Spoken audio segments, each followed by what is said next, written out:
네, 안녕하십니까. 네, 안녕하십니까. 예, 로집사에서 다시 찾아왔습니다. 오늘 주된 내용은 지금 유튜브를 살펴보니까 여러 가지 그 건설사 관련 이슈가 있는데요. 또 재미있는 표현이 있더라고요. 저도 이게 순살자이라는 얘기를 들었는데요. 뭐 새로 나온 네. 그거는 아니죠? 예, 이게 사실 좀 섬뜩한 얘기인데, 이제 되게 유명한 시공사잖아요. GS 그렇지, 건설이면. 그렇죠. 네, 근데 GS 건설이 이렇게까지 이미지 타격을 입게 됐더라고요. 그러니까 보통 그냥 건설사도 아니고 자이 브랜드는 사실 거의 탑 레벨의 브랜드인데 맞습니다. 너무 이제 이 브랜드 계속 쓸 수 있을지 모르겠어요. 그러니까요. 이게 또 너무 착착 달라붙게 누가 네이밍을 했는지 모르겠는데 순살자이, 그러니까 모르시는 분들을 위해서 잠깐 설명을 드리면 건설사가 시공을 할 때 이제 철근을 뭐 일정 비율로 넣어야 되는데 그거를 이제 확인해 보니까 원래 철근 넣어야 되는 거에 현저하게 부족하게 철근이 들어갔다. 그게 사실은 그 유튜브 보면은 예. 한참 뭐 몇 년 전에 중국에서 이제 아파트 붐이 있을 때 아파트 막 넘어졌잖아요. 그러니까요. 그러면서 뭐 철근을 안 써서 했는데 맞습니다. 중국이니까 이러다가 이제 그렇죠. 한국에서도 그게 네, 있네요. 그것도 중소형 건설사가 아닌 1군 건설사 GS가 그렇게 했다니가 지금 좀 충격을 주고 있거든요. 근데 제가 이제 GS 건설 이제 비난하시는 분이 많은데 또 이제 다른 쪽으로 보니까 재료와 관련된 건설 기자재가 너무 비싸져 가지고 맞습니다. 원가율이 90%가 넘어서 사실 이 정도의 이제 건설 자재 가격 폭등으로 인해서는 사실 뭐 예전 가격으로는 공사비 예전 가격으로 추산한 공사비로는 수익을 낼 수가 없다고 그러더라고요. 그렇죠. 지금 한 2, 3년 내에 저도 이제 들어본 바로는 철근값이 뭐 2배 이상 올랐거든요. 그러니까요. 예, 그리고 뭐 제일 주요한 원자재 중에 하나죠. 뭐 콘크리트와 철근이 아파트 건설에. 그래서 사실 둔촌주공도 공사비 계약을 해놨는데 갑자기 한 2년 사이에 뭐 2배, 심지어 3배까지 이제 건설 자재 가격이 오르니까 네, 배째라고. 그렇죠. 공사비 안 올려주면 못 공사 짓는다. 못 하겠다. 맞습니다. 그래서 뭐 어쩔 수 없이 이제 공사비를 올려주는 것으로 뭐 조합원 총회가 진행되는 거 알고 있는데요. 이게 원가는 원가대로 오르고, 그리고 최근에 시장을 보면은 금리 계속 올라갔고, 지금 뭐 미국 금리도 앞으로 또 올린다고 하고.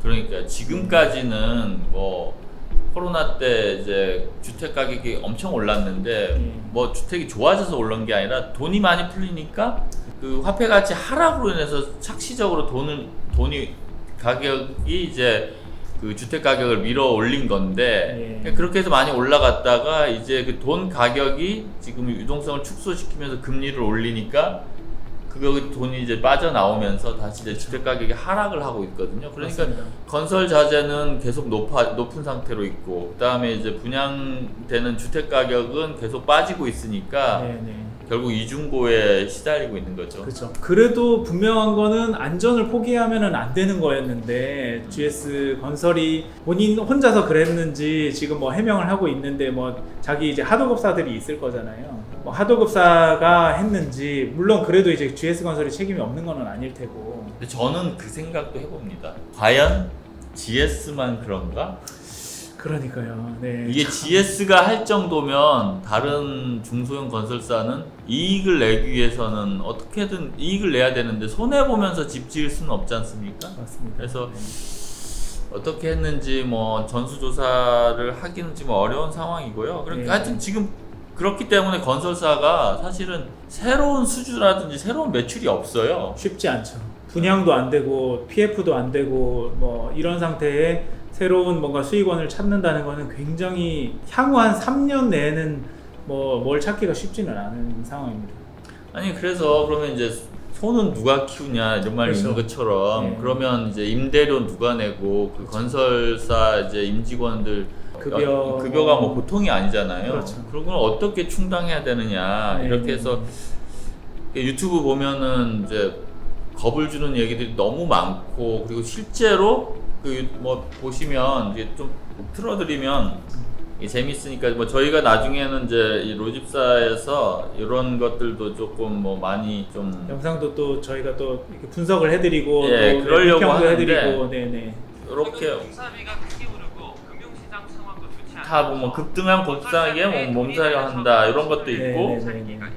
또 뭐 조금 더 심으면 뭐 뉴스도 많이 나오죠 요새. 예, 그래서 심각한 얘기들은 이제 집값으로 검색해 보시면 네, 뭐 요새 급매물도 많이 나오고. 이런 것까지 있더라고요. 17억 준 집이 7억 됐다. 뭐 이렇게. 네.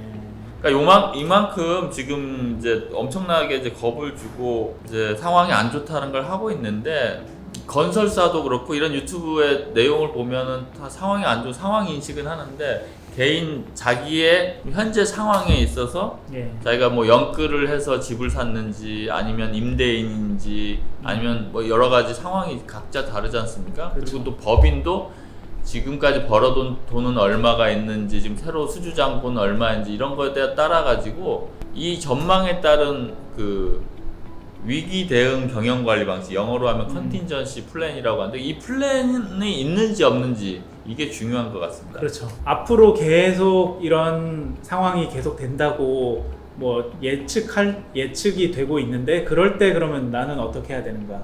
예. 네, 그러니까 건설사 입장에서도 앞으로 그러면 우리는 어떻게 해야 되는지 이런 좀 그 위기 대응이 필요하다는 말씀이신 거죠? 그런 위기 대응 이제 혼자서 생각하실 수도 있는데 그 위기 대응 솔루션을 잘 모르기 때문에 저희 로집사에 뭐 메일을 주시거나 아니면 이제 댓글을 달아주시면 저희가 그 사연을 가지고 이제 익명을 보장하면서 잘 이제 뭐 위기 대응 그 컨디션시 플랜을 대신 짜주는 그런 방송을 이제 계속 해보려고 하고 있습니다. 그래서 네.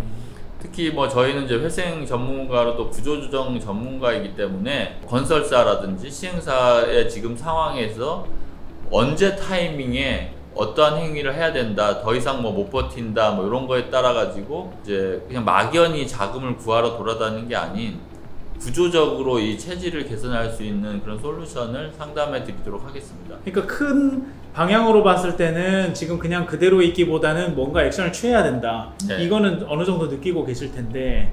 그러니까요. 지금 사실 여러 가지 어떤 특이한 현상, 역전세 현상이라든지 아니면 이제 그 우리가 이제 뭐 하는 이제 아예 이제 갭 투자를 자칫 너무 이제 업으로 하면 이제 사기로도 지금 기소되고 있는 현실이 있고 또 아까 말씀드린 순살자위 같은 그런 뭐 엄청난 이제 손해배상 책임을 부담하는 이제 사정까지 건설사가 생겼는데 그러니까 이런 경우에서 과연 이제 각자 어떠한 위기 대응 능력이 있는지 이게 지금 뭐 1년이 갈지 뭐 2년이 갈지 모르는데 그동안 이제 개인은 뭐 이자를 계속 내야 되고 그렇죠. 뭐 임대인인 경우에는 임차인에게 예컨대 지금 10억의 임대를 전세 보증금 내줬는데 갑자기 주변의 시세들이 더 또 떨어지죠. 괜찮은 데가 뭐 7억 8억에 그렇죠. 전세가 나온 경우는 돌려줘야 10억을 되는데. 내줘야 되는데 10억을 내주려면 돈이 뭐 있는 게 아닐 테고. 그리고 또 하나는 이제 돈이 아예 그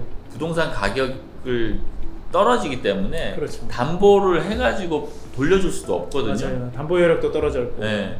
그래서 이제 깡통 전세가 많이 나오는데 이게 지금 사실 한 거의 제 기억으로는 한 10몇 년 만에 온 일 같은데 이럴 네. 때 이제 개개인의 어떤 좀 본인의 이제 자영업을 한다거나 아니면 이제 회사를 경영한다고 하면 위기 대응 솔루션을 좀 생각해 봐야 될 시점이라고 생각합니다. 뭐 비유를 하자면 뭐 이런 상황 아닐까요? 이제 태풍이 오고 뭐 쓰나미가 온다 뭐 이런 이제 경보가 오는 시점인데 그러면 거기에 나에게 맞는 안전한 곳 네. 그곳을 찾아야 되는 그런 좀 의사결정이 필요한 상황. 그래서 이제 그러면 도대체 뭐 어쩌란 말이냐 내가 뭐 미국 금리를 올리는데 내가 영향력을 행사할 수 있는 것도 아니고 그렇죠. 한국 금리도 이제 곧 올릴 것 같은데 영향력을 행사할 수 있는 것도 아니고 뭐 방법이 있냐라고 하는데 일단 법률적으로는 유일하게 가능한 방법은 이제 지금 채무자회생법밖에 없습니다. 그래서 예. 그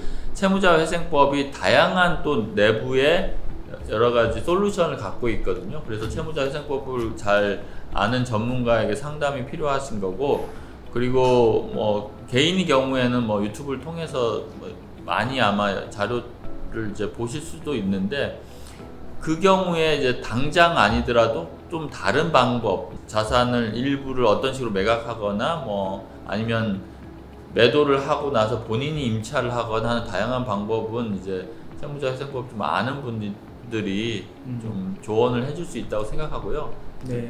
그러니까 뭐 비유로 보자면 이런 거네요. 그러니까 지금 그 급하게 다시 그 비상사태를 준비해야 되는데 뭘 준비해가고 어떤 걸 내가 들고 가고 어떤 준비를 해야지 안전하게 그 비상사태를 지나갈 수 있느냐, 넘어갈 수 있느냐, 이런 이제 계획이 필요한 상황이다. 네, 맞습니다. 그 충격은 항상 그러니까 깊은 골짜기 같거든요. 그래서 사실 길지는 않습니다. 6개월 아무리 길어야 이제 1년이고 완만한 하락이 더 이제 무서운 것인데 그 짧은 그 6개월 1년만 버틸 수 있는 위기 대응 솔루션만 갖고 있다면 그 시기를 지나면 좀 잘 다른 그 시기를 견디지 못해서 시장에서 이제 여러 가지 어쩔 수 없이 퇴출당하는 것보다는 훨씬 네. 좋은 결과를 가질 수 있지 않나 이렇게 생각합니다. 그러니까요. 그 회생이라는 제도가 가지고 있는 여러 가지 장점들이 분명히 있을 거고 네. 그런 것들을 잘 이제 활용한다면 그 위기를 넘길 수 있다. 이렇게 이제 볼 수 있는 거죠. 네, 그 사실 이창용 총재가 그 작심 발언을 했거든요. 구조조정 없는 그 구조조정의 체질 개선 없는 경제 활황은 불가능하다. 네네.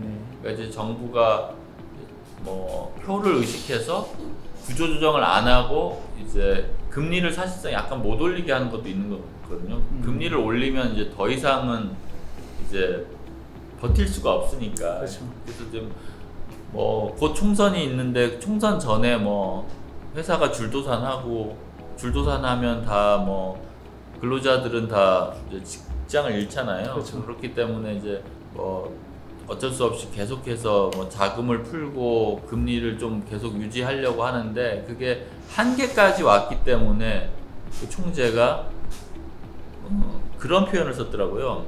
구조조정 없이 이렇게 재정정책, 통화정책만 하면 나라가 망하는 지름길이다.